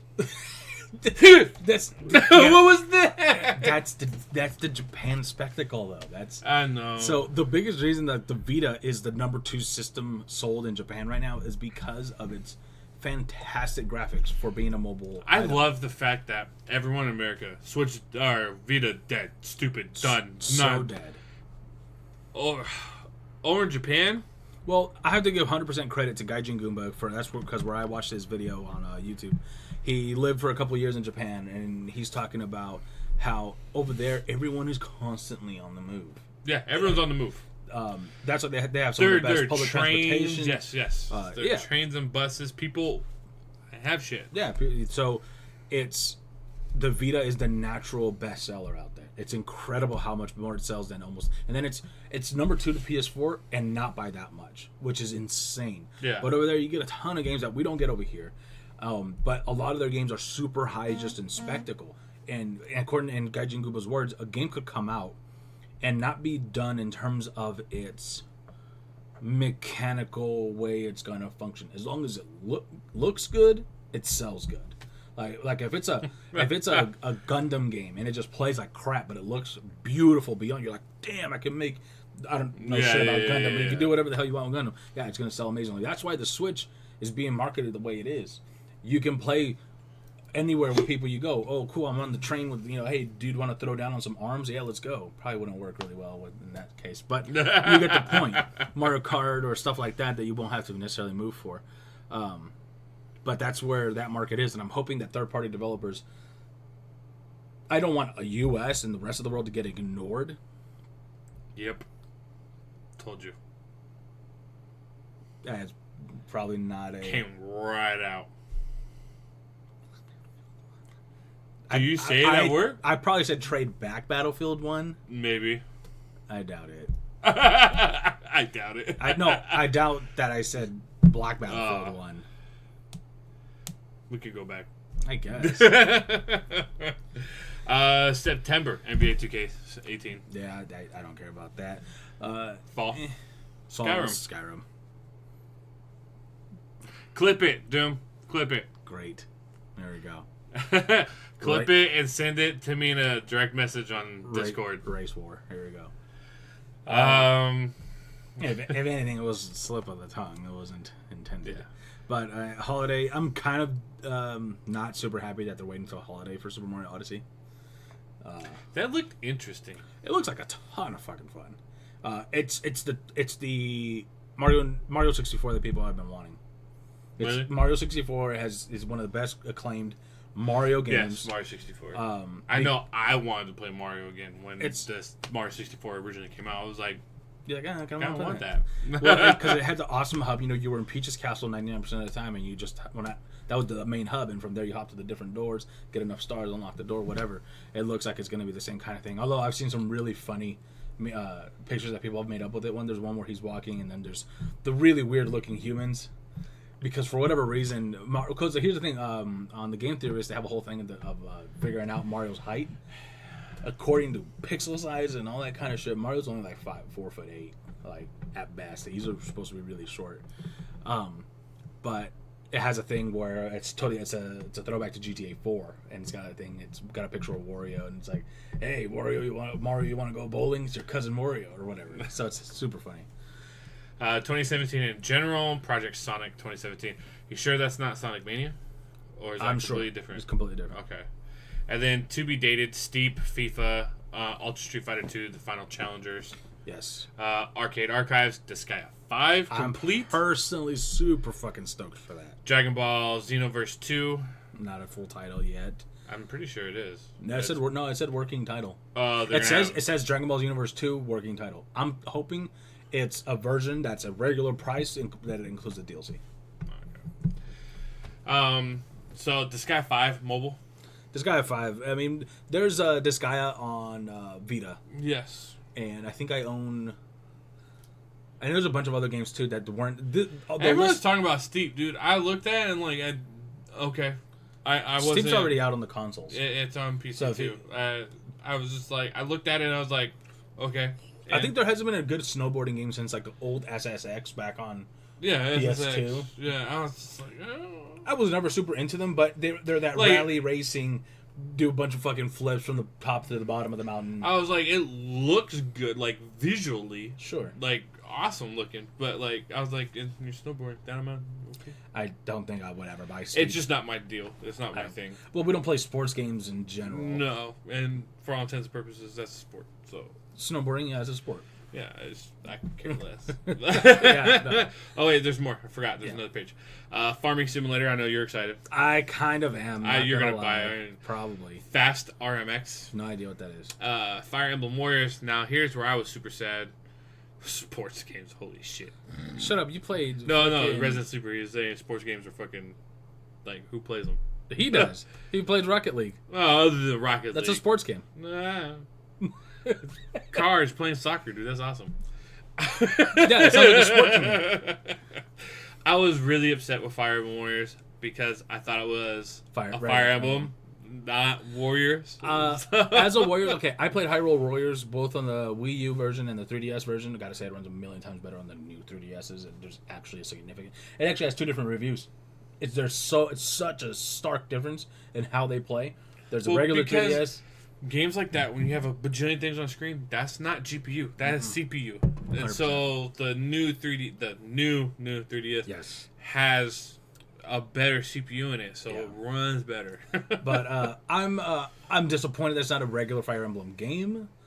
But I'm not disappointed that there's a cool Warriors game coming out from the beginning. Because the Warriors games, I never got into them because I don't know anything about feudal Japan or ancient Chinese literature stuff. I don't know anything about them. I honestly just don't. So it never drew my attention. Yeah. But when you put the same kind of gameplay style with people we know, it's all of a sudden... What's it called? A person who wants to be Japan or like steeps themselves it's in either, all the... Is it Weibo? Weeaboo or... Weeaboo? Yeah, Weeaboo, I think. I've never understood that. Like, I'm not Japanese. I don't care to be Japanese. Like, I find some of the stuff really cool. Yeah. And like, oh, samurai, dude, that's cool. Ninja's awesome. And then I'm right over into the next thing. I could care less. I'm not Japanese. I don't care. The closest I come to it is my enjoyment, my really strong enjoyment for games like Disgaea, Persona. Those are super JRPGs. But that's, I guess, the closest I come to it. I'm also not going to cosplay as them. No, I'm not a 12-year-old Asian girl to fill any of the roles. Yeah, so no. It doesn't matter which one you're playing, which one you're trying to cosplay as. You have to be a 12-year-old Asian girl to be able to do it. So, Minecraft and Minecraft Story Mode. I probably won't pick them up for it. Puyo Tetris. Tetris. It's a Tetris that's got some sort of... There you go, blaming Tetris. Yeah. Rayman Legend again. Surprisingly fun. No, it's a different one. They do the stupid slight variation on the titles, but they're different games every time. But Rayman has been doing really well for us. Rhyme. No clue. No clue. Shin Megami Tensei. Yeah, a whole new thing. Siberia 3 No and clue. No More Heroes. I'm kind of excited for No More Heroes. Really? Yeah, did you ever play No More Heroes? No. So it came out originally on the Wii, and then it came out... there was 2 of them on the Wii, and then they re-HD mastered them when the second one came out for PS3. Mm-hmm. It's literally about this dude who orders a totally not lightsaber from eBay. A totally not lightsaber? Yes, it's a totally not lightsaber. And it's actually more akin to a vibro sword than anything else, but it's... Vibro sword? Huh? Yeah. That's fine. Yeah, you know what I mean. I don't even... to anyone else? They're like, oh. No. No, he orders it from eBay and decides to... There's this whole renowned Assassin's Guild that exists, and you have to work your way up to it, and you got to kill the guy ahead of you to rank up. Okay. So it's this whole thing, and he orders a thing, so all of a sudden, his name is like, what is it? Travis Touchdown, I think is his name. Travis Touchdown. Yeah, totally 90s. Name. Totally 90s. Well, and all his humor, 90s. a lot of its humor is akin to a lot of the 90s grungy sort of thing. Great music score from the games. I look forward to be able to play that. So, I wanted to talk about Zelda, and I'm going to trigger somebody. I swear to God. People. I already know I am. I swear to God.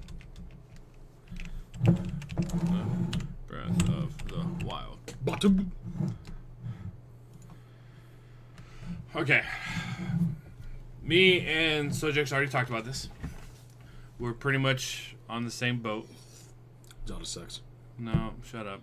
You already know what we're about to talk about. Timeline? No.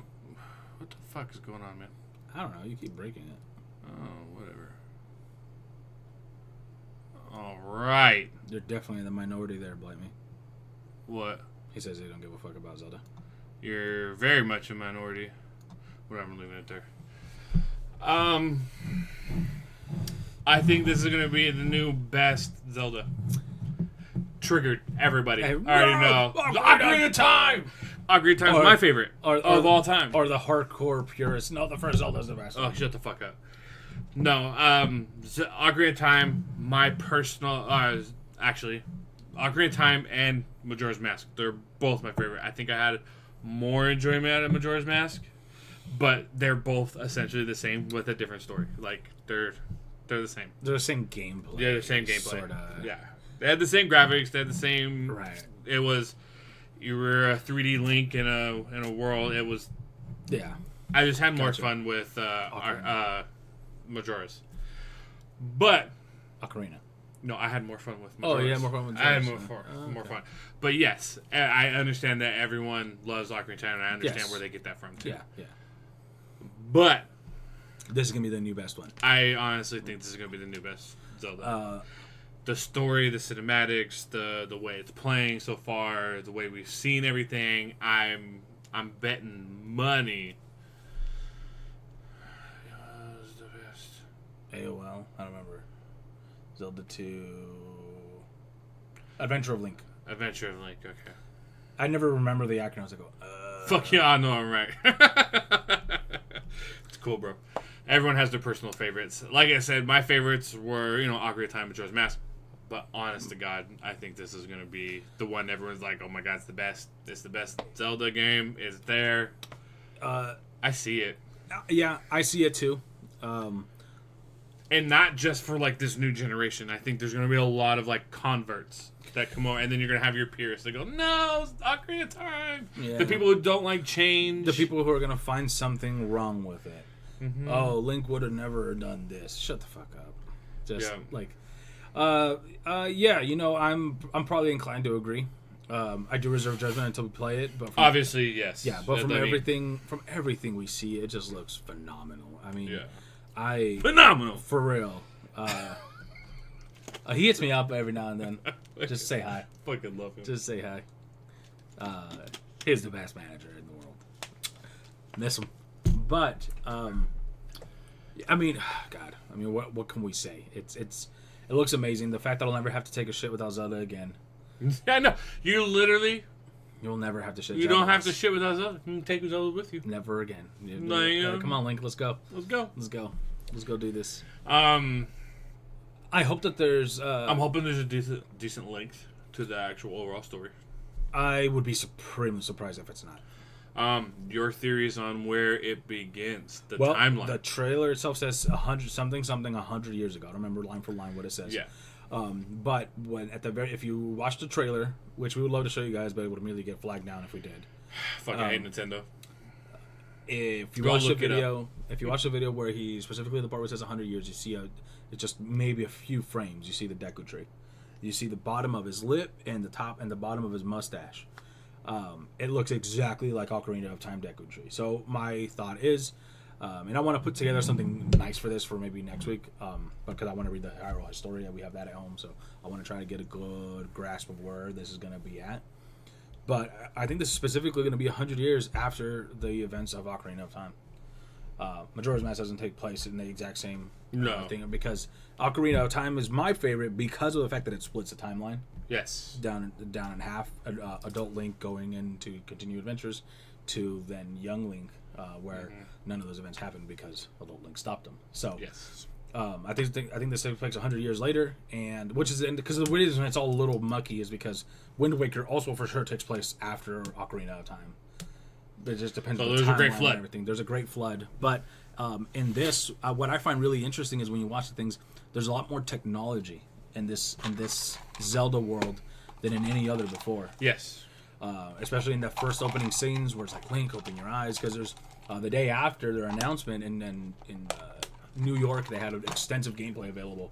There's a nice solid 15 minutes of someone playing it, and it looks absolutely just amazing. And the graphic direction they went with it, it's like cell shade, but not comic. It's just I love everything. Very interesting. But you wake up, you grab the Shiaka tablet, is what they call it, and it totally looks like the Switch tablet.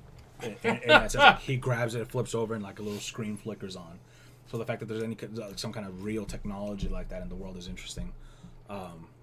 And you use that tablet as your main to like opening things and solving puzzles with it and everything. So I think that's interesting. The fact that there's tech like that exists, and we saw A lot of aspects from Wind Waker are alive and well in this, where you can take weapons from your opponents and use them temporarily until they break. Then there's the whole thing where... Is it temporary? Can you, like, repair? Is there... Yeah, you can repair. Your shit you're wearing has durability. Your different types of armor that you wear are gonna... It's gonna be much more RPG. So Zelda Skyrim. More probably Zelda Witcher. Zelda Witcher. Zelda Witcher. Because in Skyrim shit has durability. Do you think the combat's gonna be a little more Witcher-ish? Yeah. A little more like Dark Souls light? It's super light, but yeah. That's why I always said with Witcher. It's Witcher 3 is Dark Souls light. Yeah. But much better story. You way better. It's... I definitely... I'm sure we'll see Game of the Year out of this. For sure. You think so? Oh, yeah. I mean, how can it Nintendo? not? Game of the Year? Yeah. Ocarina of Time got Game of the Year when it came out. Like Video Game Awards this year. Legend of Zelda. Legend of Zelda. Game of the Year. At the very least, Adventure Game of the Year. But I also don't think this competition is going to be too heavy. There's not a whole lot of adventure games things that I'm thinking that's coming out. For Adventure, no. Adventure, no. Mass Effect's going to get RPG. For sure. I don't know. There is talk that there's Skyrim 6. Bloodborne 2. Bloodborne 2? This year. Yeah. Rumored. But when you pop out of the chamber that you're in, and it's weird. You're like in this, like, I think you're frozen. I think you're like cryogenically frozen. I wonder if, because a lot of time one of the bad things about Zelda is that their timeline keeps getting fucked with all the goddamn time. So I'm almost wondering if this is adult Link got frozen in time and then coming back later, something like that. I don't know. But you're in this pod. You don't see it lift up, but when you open your eyes, you come out of this pod. The top of it was clearly before attached to the bottom of it. It's insane. But anyway, you go out, and the first couple chests you open up, it's a shirt and pants, and they actually have armor ratings. Okay. So like everything you're gonna have is gonna have actual ratings. So you're gonna be able to upgrade those, and I wonder if there'll be some sort of crafting system built in. Like, I'm just excited for this in all aspects, and I hope that there's grindy enough parts to it to where, like, all right, well, I'm between classes, I got 30 minutes, I'm just gonna go, farm some wood real quick and do that. You just messed up with that. I don't know how the fuck I fucked this up.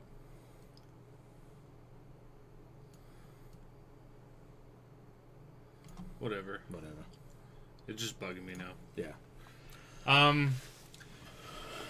It's looking good. I do gotta say, I want another water temple.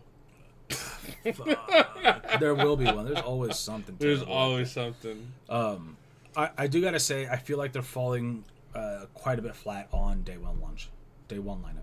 You think so? Their only super call to grace is Zelda. Bomberman. Do you think there'll be more, or do you think this is? I'm hoping that's gonna be it with maybe some like gimmick games. Gimmick games for sure. The biggest gimmick game, of course, is 1-2 Switch. I like some of them though. No, it looks fun. I want to play it. It actually looks fun. I think this is the Switch's version of Wii Sports Resort and all that. Well, what I want, because 1-2 Switch is the perfect game to grab. Hey, you have your friends come over. Oh, you picked up the Switch. Well, let's try it out. This isn't one that's in the game. You have to buy this. No game comes with the system. I thought 1-2 Switch was going to come with it. The Switch does not come packaged with any game this time. Wow. So you actually have to buy something. Yep, and I'm sure they did that on purpose. They want more sales, and they're gonna get them because. Well, they're gonna get them because Zelda alone. Every single transaction that I did, someone pre-ordering Switch, every single one pre-ordered Legend of Zelda. That's with it, yeah. Every single one pre-ordered with that. A couple of people are grabbing both the Wii U and the other version, literally to compare them. I'm like, no, I got YouTube for that. I'm not buying both versions. I had the other one pre-ordered. I switched it over to the Switch. Damn it. I punned it. Switched to Switch. You switched to Switch? I switched to Switch. But it was funny. Like, you have to appreciate their well, for Splatoon 1, they really fell flat on their face with bad support afterwards. They didn't release any more maps, they didn't do any more weapons, they didn't do anything else for the game afterwards. Yeah. They just dropped the game and just kind of left it at that. Splatoon 2 is they said yes, and this time we'll support it with maps and DLC and stuff like that. Yeah. I disagree. Splatoon 2 is not a gimmick. It is it's fairly fun. I'm not gonna say it's like Game of the Year award or anything like that. No, but it's it ain't gonna win a Shooter of the Year awards. no. But for kids, it's fantastic because Oh, yeah. they can play a shooter game without it going into violence. I don't like kids playing rated M games. That's my personal feelings on it. When and if I have children, they're not gonna play rated M games until I deem that they're mature enough. Yeah. But we were constantly sold out of Splatoon. And not just in my store, all the stores in our greater area. Oh yeah, Splatoon sold a lot. Splatoon did because it was a shooter game for kids. A shooter game for kids, and adults enjoyed it too. Yeah, because they can actually play with their kids. All of them wanted white paint because they're fucking gross. Because the whole thing you cover the ground in paint, and people want to. Oh god, get out of here! We're done. Paint. I know. Yeah. He's saying. Okay, Splatoon and then 2 is so is Mario Kart. I mean. Yeah, they're adding Mario a few Kart characters never and adds that reselling much. it. He probably agrees with the statement though. So probably that's what I'm saying. It is. It's a matter of fact. It's not. Yeah. It's not. Also, though, we don't know whether or not it's going to be actual same storyline in the beginning. Well, it's going to have actual multiplayer this time around. You know what I mean? Like. Well, the other one had multiplayer. Did it, like legit? Like online multiplayer. Yeah, okay. For sure. Yeah. I think it was like teams of 5 or teams of 4. I don't quite remember. I think it's 4. I think it's 4.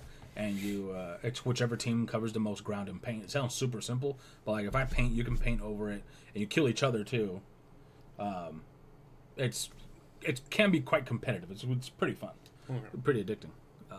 And there's a lot of extra, like the closest they came to DLC with it was with the amiibos. With the amiibos, you unlocked extra challenge modes for the Inkling Boy, Inkling Girl, and then there's just the squid that you got extra. Do we know if there's an NFC sensor or yes, thing there is with for this? Sure. So all your old shit. Amiibos are still 100%. They're going to be alive and well. A thing. Yes. And they didn't officially announce them, but you can see them in the videos. There are 3 new amiibos coming out for Zelda. There's one that's one of the Goblin dudes, and 2 different Link ones.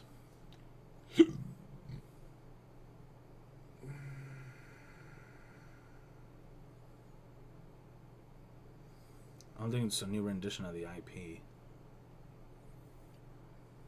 Are not worthy of a new edition of the IP is what I'm saying. Okay, I don't know. So I think I see what you're saying. It's not worthy of being called Splatoon 2. They should just call it Splatoon Deluxe. Splatoon Switch. The Splatoon the Deluxe Edition. Splatoon the Complete Edition. I get it, but I don't think whether or not we know. I could be wrong. I haven't actually looked at it, so don't quote me. How much more there is. Well, if it's the same storyline or not. Because there's an actual single-player game mode that you go through and you got to save all these little baby things. And it's whether squids, or not... right? Or... They're like baby squids, I think. But no, they're like power source things. I don't know. But if those are exactly the same, then yes, it shouldn't be called Splatoon 2. But the fact that they're calling it Splatoon 2 to me is going to say that it's not the same. Because Nintendo typically, they're not afraid of just adding another fucking title to something. I know. All the goddamn time. They do it all the time. But anyway, I'm excited for the Switch. I have it pre-ordered. I have a couple of the accessories pre-ordered. Legend of Zelda is definitely a system seller, as evidenced by...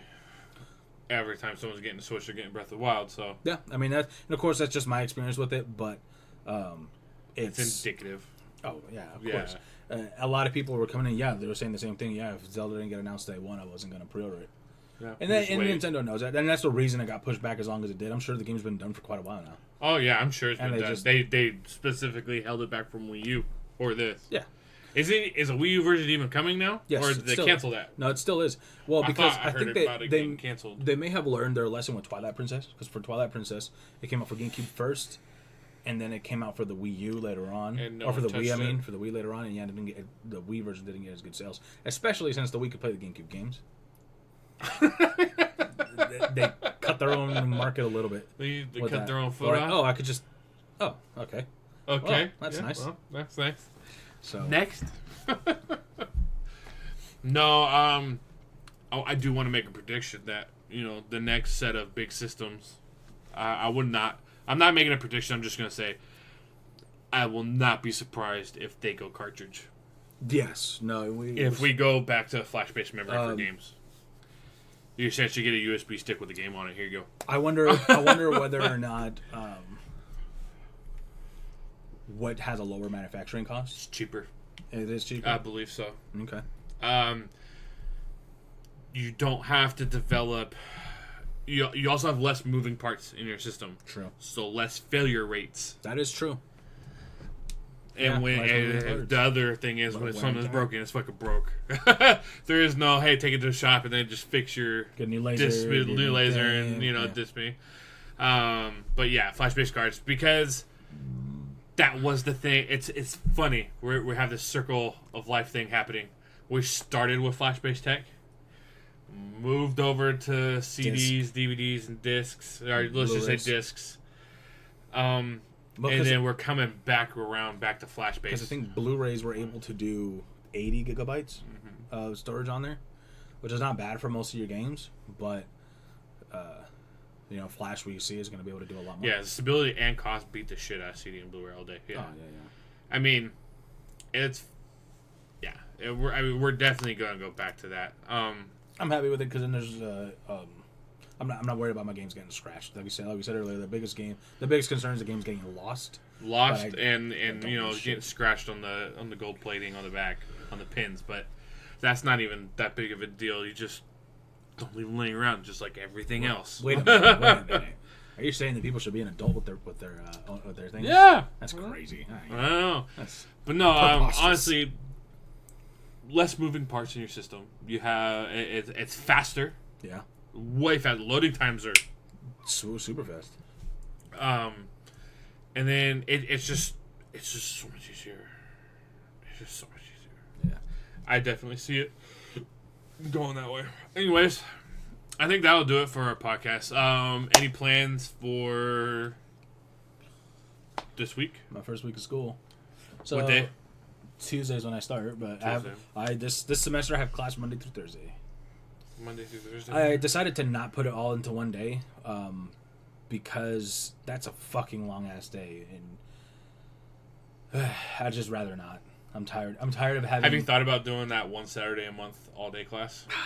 It's only one Saturday a month, so it's once every 3 weeks. That's fucking painful, dude. You're in there for fucking 6, 7, 8 hours, and depending on the subject. Fuck. Yeah, like my wife said, also. Half the time the freaking teacher doesn't even want to be there that long. Yeah, but I've also had those semesters where my teacher never fucking canceled class once. So my luck with that isn't necessarily great. And then this time around, I have one professor who I've had before. I really enjoy his teaching style and method. I'm literally only taking this class because he's teaching it, and it also goes toward my major and everything. So, let's take a card. Yep. Fucking card. Boom. I don't think we'll get anything that big. I think we'll see stuff around the sides of the. Yeah, see, I just. He did the one class a month. Well, and then I'm a terrible procrastinator. So, if it's one time a month, I'm gonna do the homework every time the Friday before I go to class. It would not be conducive to my learning style. My learning style is I've got to be hands on. I've got to be in class constantly. But I got tired of starting the classes because the only way you can ever pack classes into an entire day. Because I hate taking classes in the afternoon. I want to be done by 1, 2 o'clock every day. So, and I got tired of getting up at 5:30 in the morning and then not coming back home after work and be home like at 10:30 and then do it again. I was getting really fucking exhausted. So, this semester all my classes start at 9. I'm done with classes by noon. I've spoken with my manager. We kind of have a workout thing where I'm gonna work a couple of the days when I go to school. But I'm gonna have a couple hours between class and work, so it gives me enough time to get some food and then take a nap in your car. Yeah, take a nap in the car, play some Switch, and then Saturday is typically probably when I'm gonna work, but only like a half a shift. I'm still part time, and he understands that. I have no ambition of moving forward. I am perfectly happy. And you right don't where I need am. your job. It's nice to have it. Yeah, we still need some more extra money, but yeah. So that's kind of the plan there because I still like to be able to. I expect myself to get nothing but A's like usual, and Mr. Perfect. Only with school. It's your 1% Asian. That's what it is. That is. It's my 1% Asian heritage. I come home. Why you not doctor? Yeah. For me, I'm gonna play a little more Stellaris. I do gotta say, my first 2 days, Tuesday and Wednesday, they're both gonna be terribly short because. It's first day of school. Every semester is always the same. Hi, welcome to class. Here's your syllabus. Get the fuck out. That's awesome. That's the best. That's the best. Our first week is not going to be that hard. Yes, it's like the first week of high school too. They front load you. Nothing. They'll definitely like my history professor. I already know my first all my tests and everything are going to be. I'm actually thinking about pre-reading the chapter now, like today or tomorrow.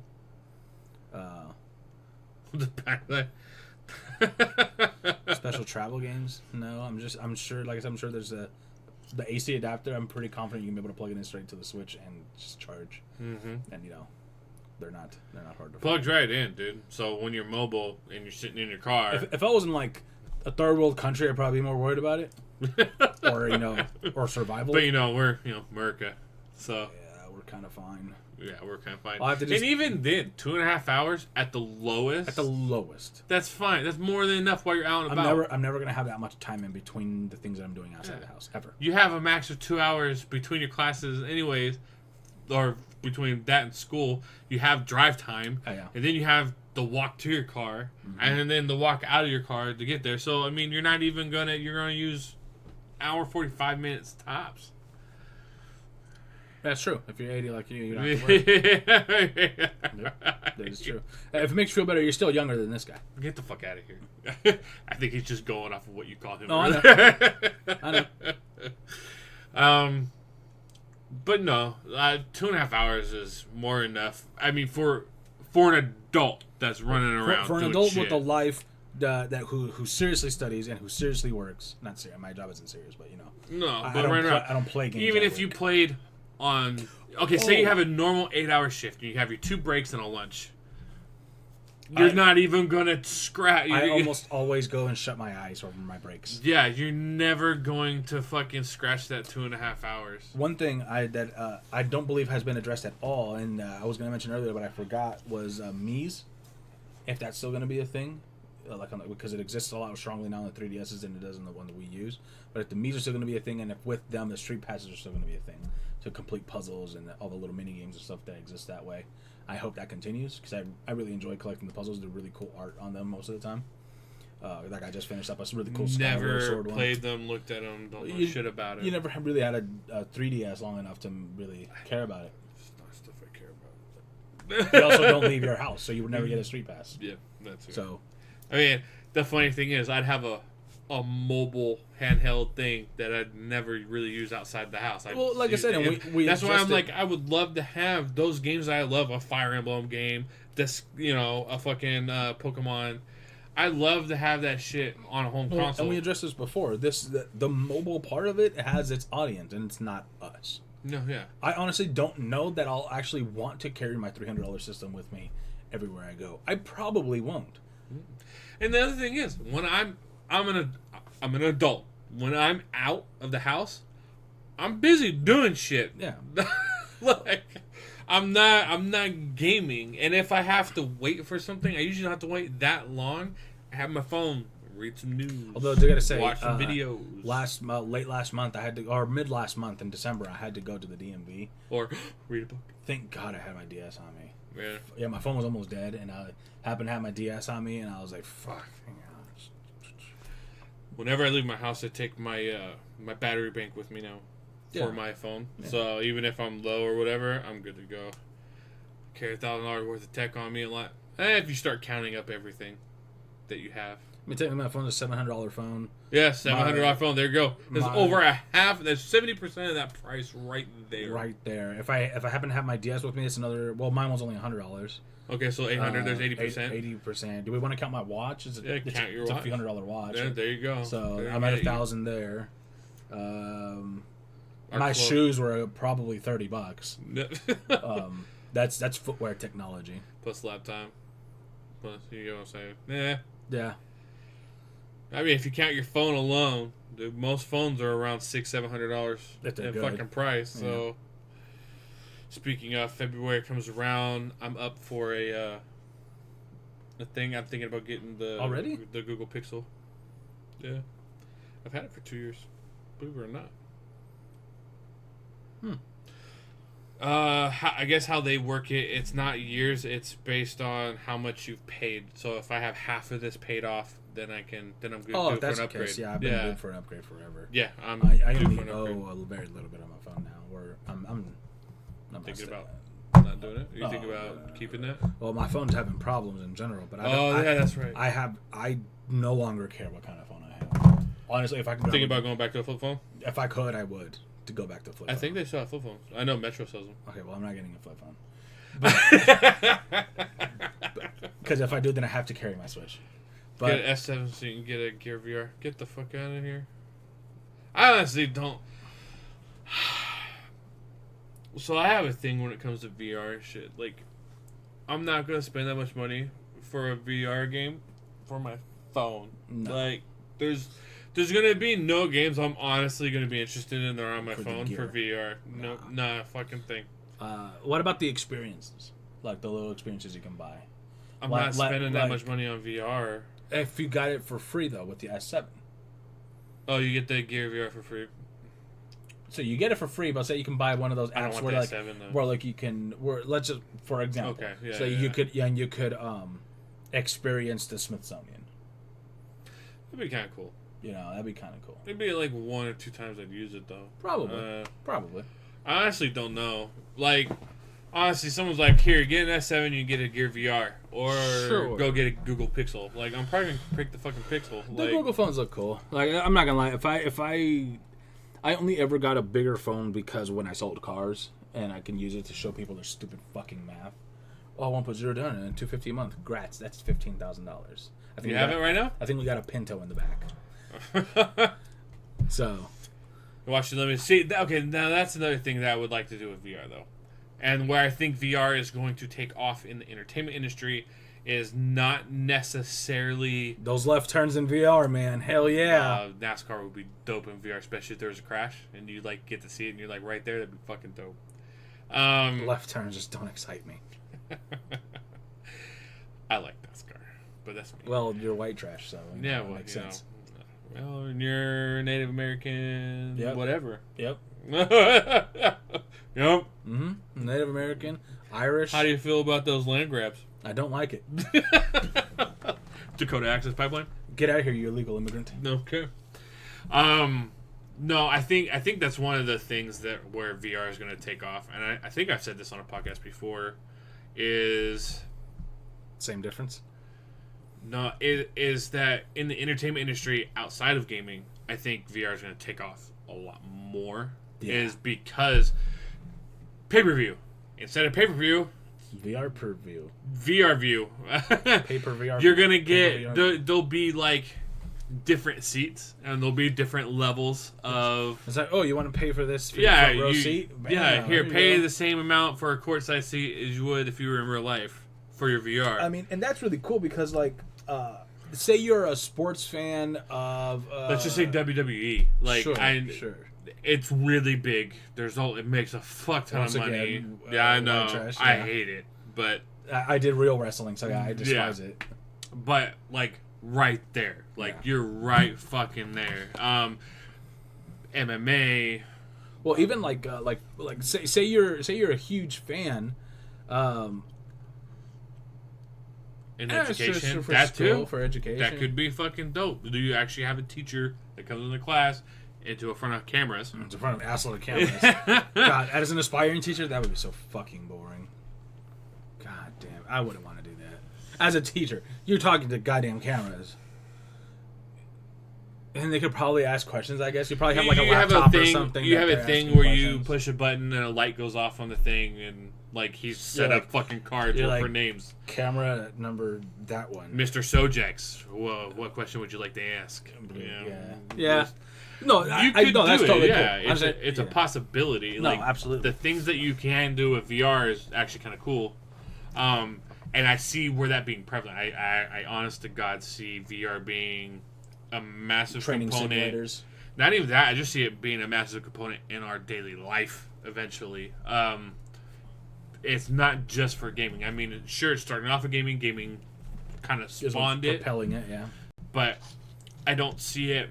I see it being more prevalent in those areas, especially with the amount of money being pushed into it. Like, for instance, when Facebook bought Oculus for $2 billion. Yeah. Like, they're really trying to push This that is- tech, and it's going to be more than just gaming. We're the same as the presidential debates. You're in a seat, but can Yeah, look they all around have you. that for the debates. Yep, you can look all around you. They have 360-degree cameras. You just set them up on a tripod, boom, Wrong. and there you go. No, yeah, definitely. I would enjoy that. That'd be cool. I picked up this really cheap. I paid $5. Cheap little VR for your phone. Mm-hmm. Downloaded a little free roller coaster game thing. It was pretty cool. I'm like, wow, if it's this. Did it feel like? Did your mind kind of? I like my stomach felt it. Really? My stomach felt like you get into the top and then you look down and you're like, oh shit, and it's like your stomach just for a second. Really? And it's good because it completely covers your vision. And the only thing it was missing for full immersion was maybe a decent headset for sound. I think it's one of the things too. And I've been meaning to talk about this, and I still haven't fucking talked about it. Is that when they're when they're doing VR, there's no room to have a real headset. And some of the VRs have their own integrated headsets, and they're not nearly as good as some of the headsets you can go and buy. Sure. So, like, for audiophile grade stuff. So, like, say I want to go watch a concert / musical or orchestra in VR. I want to use audiophile grade headphones that I own, and that's not possible. The way the VR sits in the... I'm not talking like the Gear VRs. I'm talking like, your HTC Vives and Oculus and stuff like that. They don't have room for a headset? The Project Morpheus ones, or not the PlayStation one, I think that comes with little headphones that are sitting there. Does it? I'm not sure. But movies in VR. VR mosh pit. That camera's done. Oh yeah, that camera's fucking toast. Vive has room. Okay, cool. The HTC Vive, that's the one I care about, but it's also the most expensive. No so shit. I'm not even looking at it until that price fucking dramatically drops. But which it will. Oh, everything. I mean, the Vive's, what was it, 800, 600, something like that? It's fucking way the fuck up there. Yeah. I'm not... It's got to come down to, like, more than half that price. I'm not spending that much on a VR experience when I can just buy a fucking 32-inch super wide fucking monitor and be good to go. Ain't worth it. He loves his. So is, whatever. Anyways, I think that'll do it for us for this week. Make sure to check out all of our socials. And until next time, we'll see you all on the dark side.